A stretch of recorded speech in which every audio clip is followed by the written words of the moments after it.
అందరికీ నమస్తే అండి. అప్పుడప్పుడు సాక్షిలో మా ఈశ్వర్ గారు పాఠాలు చెప్తాడండి. అబ్బా! మామూలు పాఠాలు చెప్పరు. సంస్కారం గురించి, పద్ధతుల గురించి, విలువల గురించి మాజీ ముఖ్యమంత్రి ఆయనకి ఏమాత్రం గౌరవం ఇవ్వాలి, ఎలా గౌరవం ఇవ్వాలని చెప్పేసని ఇలా మాట్లాడుతుంటే నాకు నవ్వాలో, ఏడవాలో అర్థం కావట్లా. సాక్షిలో ఈశ్వర్‌తో పాటు ఆ కారుమూరి వెంకటరెడ్డి, ఆయనతో పాటు ఒక అరకోటి మేధావి వీళ్ళు ముగ్గురు కలిసి విలువలు, విశ్వసనీయత, మాట్లాడే విధానం గురించి ఈళ్ళు మాట్లాడుతున్నారు. ముఖ్యంగా మా ఈశ్వర్ గారు. అవి వీడు చెప్పే నీతులు, సూక్తులు మామూలుగా లేవు. ఒకసారి వినిపిస్తా చూడండి. ఇప్పుడు ఈ దిగజారుడు వ్యాఖ్యానాలు, డి గ్రేడ్ నటన, లో లెవెల్ కామెంట్లు అంటున్నారేమో కానీ వాళ్ళకి మాత్రం అది చాలా గొప్ప స్థాయిలో కనిపించింది. ఆ స్థాయిలో వారి ప్రతిభను వేదిక మీద వాళ్ళు ప్రదర్శించారు. గుర్తుపెట్టుకో బాగా. లో లెవెల్ కామెంట్లు, లేఖతను ఇలాంటి డైలాగులు కొట్టావు కదా, నువ్వు మాట్లాడిందే అంటే నువ్వు చేసిన డిబేట్కి సంబంధించిన ఒక తమ్మునేలు నేను ఇక్కడ చూపిస్తా, ఆ తర్వాత మాట్లాడదాం. వారి ప్రతిభ పాటవారు మనం ఏ స్థాయిలో ఉన్నామనేది కూడా మర్చిపోయి హద్దులు దాటేసి ఏ స్టేజ్ లో ఉన్నామనే విషయాన్ని కూడా మర్చిపోయి స్టేజ్ దాటి మాజీ ముఖ్యమంత్రి గురించి చేసిన వ్యాఖ్యానాలు ఏ రకంగా ఉన్నాయి అనేది, దానికి డిసిఎం సీఎం ఏ విధంగా విరగబడి నవ్వారనేది ఒక్కసారి స్క్రీన్ పై చూద్దాం సార్. చూద్దాం.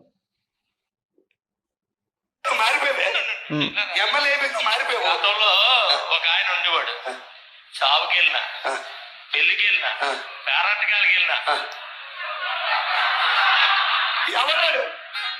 ఎవరో పనుకున్న నెంబర్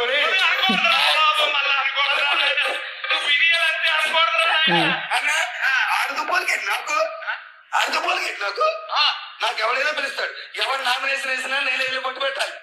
వెంకటరెడ్డి గారు, రాష్ట్రంలో చాలా సమస్యలు ఉన్నాయి, మరి వాళ్ళకు కూడా కొంత రిలీఫ్ కావాలేమో, వేసవి నుంచి కాస్త ఉపశమనం కోసం ఏమన్నా చేశారేమో తెలియదు కానీ ఈ రకంగా వాడు వీడు అని ఒక మాజీ ముఖ్యమంత్రిని తర్వాత బాడీ షేవింగ్ లాంటిది ఎలా నిలబడతారు, బాడీ షేమింగ్ అన్నాడు కదా మాజీ ముఖ్యమంత్రి, బాడీ షేమింగ్ అని చెప్పేసి మాట్లాడుతున్నాడు కదా ఈశ్వర.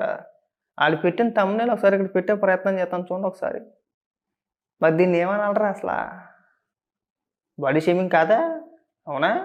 అంటే జగన్మోహన్ రెడ్డి అధికారంలో ఉన్నప్పుడు మీరు పేలిపోయిన పేలాపన, ఇటు వాడు వీడు అంటే చెప్పేసి జగన్మోహన్ రెడ్డిని అన్నారు. అసలు ఎక్కడైనా సరే ఆ కార్యక్రమంలో జగన్మోహన్ రెడ్డి అని పేరు ప్రస్తావించారా? లేదు, జగన్మోహన్ రెడ్డి పేరు ప్రస్తావించలా. శవాల దగ్గరికి వెళ్ళి అంటే చావుల దగ్గరికి వెళ్ళి నవ్వుతాడు అని చెప్పేసి అని అన్నారు. 11 అన్నారు. తప్పేముంది అందులో? 11 అంటే జగన్మోహన్ రెడ్డి పేరేం కాదుగా. 11 అంటే జగన్మోహన్ రెడ్డి పేరా? అంటే జగన్మోహన్ రెడ్డి సావుల దగ్గరికి వెళ్ళి నవ్వుతాడని చెప్పేసి మీరు ఒప్పేసుకుంటున్నారా?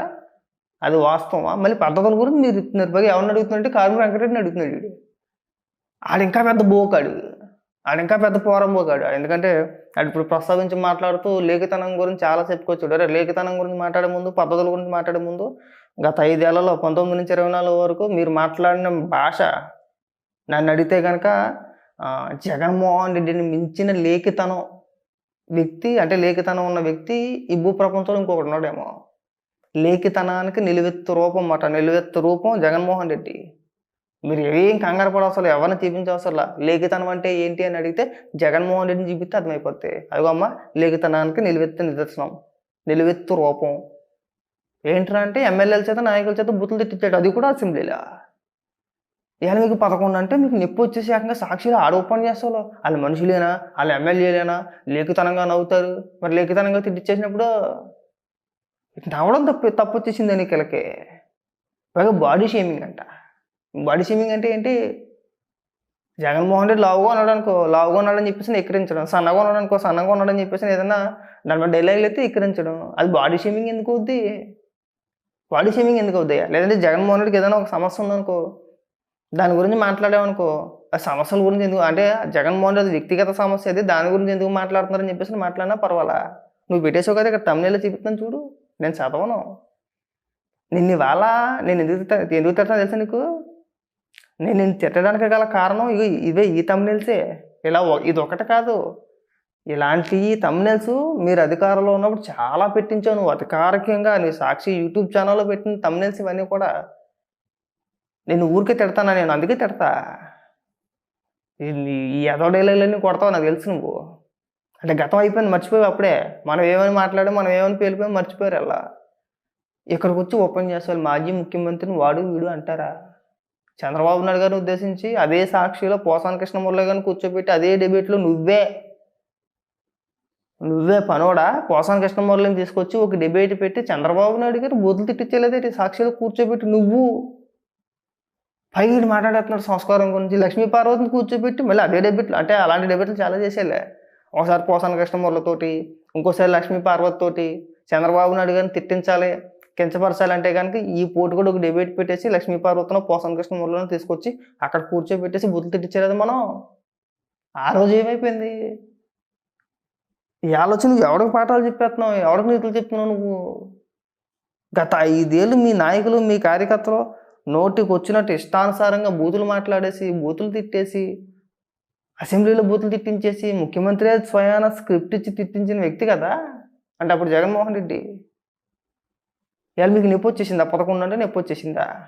ఆ స్కిట్లో ఏం తప్పే నాకు అనిపించిందా? చంద్రబాబు నాయుడు గారు నవ్వకూడదా? జగన్మోహన్ రెడ్డి మాజీ ముఖ్యమంత్రి అని చెప్పేసి ఇప్పుడు గుర్తుకొచ్చిందా మీకు? గతంలో చంద్రబాబు నాయుడు గారు మాజీ ముఖ్యమంత్రి గారు కాదా? ఆయన ఉద్దేశించి నీ డిబేట్లో నువ్వు బూతులు తిట్టి చేసినప్పుడు తెలియదా? నువ్వు మాట్లాడినప్పుడు తెలియదా? మన డైలాగులు చెప్పాం, మళ్ళీ మనకి ఏదో ప్రాస ఒకటే. మనం ఏ రోజు మర్యాద ఇచ్చామని. ఇంకా సంతోషం ఏంటంటే చంద్రబాబు నాయుడు గారు కానీ, తెలుగుదేశం పార్టీ నాయకులు కానీ, లేదంటే ఇతర పార్టీల నాయకులు కానీ జగన్మోహన్ రెడ్డి గురించి, అంటే జగన్మోహన్ రెడ్డిని ఉద్దేశించి బూతులు తిట్టట్లా. అదొక్కటే సంతోషించాలి మీరు. ఇంకా బాబు జగన్మోహన్ రెడ్డిలా కాదురా బాబు, ఇంకా చాలా మంచోళ్ళు. నన్ను అడిగితే కంపేర్ చేస్తే మీ అదృష్టం అనుకోవాలి. చంద్రబాబు నాయుడు గారు ముఖ్యమంత్రి అవడం నిజంగా జగన్మోహన్ రెడ్డి అదృష్టం అనుకోవాలి. ఎందుకంటే బూతులు తిట్టించట్లా. జగన్మోహన్ రెడ్డి లాగా చంద్రబాబు నాయుడు గారు బూతులు తిట్టండి అని చెప్పేసి ఆదేశాలు ఇవ్వట్లా. ఇంకా ఆ విషయంలో మీరు ఇంకా సంతోషపడండి. అదే జగన్మోహన్ రెడ్డి మళ్ళీ అధికారంలోకి వచ్చింటే కనుక ఈసారి అమ్మనా బూతులు తిట్టించేది. బూతులు మాట్లాడితేనే పదవులు. ఇది స్వయంగా మేము ఇచ్చే స్టేట్మెంట్లు కాదు, మీ పార్టీ నుంచి బయటకు వచ్చిన వ్యక్తులు, వైసీపీ నాయకులు ఎవరైతే ఉన్నారో వాళ్ళు ఇచ్చే స్టేట్మెంట్లు. అక్కడ దాకా ఎందుకు? ఇప్పుడు నీతో పాటు కూర్చొని వెంకటరెడ్డి గారు అలాంటి మాటలు మాట్లాడుతున్నారు కదా. ఎందుకు ఆపలేదు? ఎందుకు కట్ చేయలేదు? ఎడిటింగ్లో ఎందుకు వదిలేసారు మీరు? ఖండించలేదే? పైగా ఏదో పాఠాలు, అందరికీ పాఠాలు చెప్పే ముందు మనం నేర్చుకోవాలి. అందరికీ పాఠాలు చెప్పేయద్దు. భాషా విధానాల గురించి, మర్యాదల గురించి, గౌరవం గురించి, బాడీ షేముల గురించి మనం మాట్లాడకూడదు. మనం ఇవ్వాలి ఫస్ట్. గౌరవం అనేది మనం ఇస్తే తిరిగి మనకు వచ్చింది. మనం ఇవ్వకుండా ఏది పడితే అది మాట్లాడేస్తే అంతకన్నా ఎక్కువ తిట్టించాడు. ఎవడో మర్చిపోలా, ఎడన్నా మర్చిపోతాడా? ఇవాళ ఎవరు ఏమీ అనకూడదంటే ఎందుకంటారండి అంటారు. ఇంకా మీరు సంతోషించాల్సింది ఏంటి? బూతులు ఎవడో తిట్టట్లా, అది ఒక్కటి సంతోషించాలి. ఏదో ఊరికే ఎటకారంగా 4 డైలాగులు వేస్తున్నారు కానీ అదేం కించపరిచినట్టు ఏమీ కాదు, బూతులు తిట్టినట్టు ఏమీ కాదు. నువ్వు ఇంకా బూతులు తిట్టితే చచ్చిపోతారేమో. ఓకే, నిజంగా జగన్మోహన్ రెడ్డి లాగా ఆలోచించి ఎవరైతే గతంలో బూతులు తిట్టారో అదే రీతిలో ఇక్కడ కూడా నాయకులు, మంత్రులు, ఎమ్మెల్యేలు తిరిగి జగన్మోహన్ రెడ్డి బూతులు తిట్టేస్తే అప్పుడు బాగుంటుందేమో, అది సంస్కారం అనిపిస్తుందేమో. అంతేనా? దిక్కుమాలి సావట అలాగాని. వీడు ఒక విశ్లేషకుడు, ఆడొక విశ్లేషకుడు, వీడితో ఒక జర్నలిజం. ఈ అప్ప బయట కొట్టకంటారా?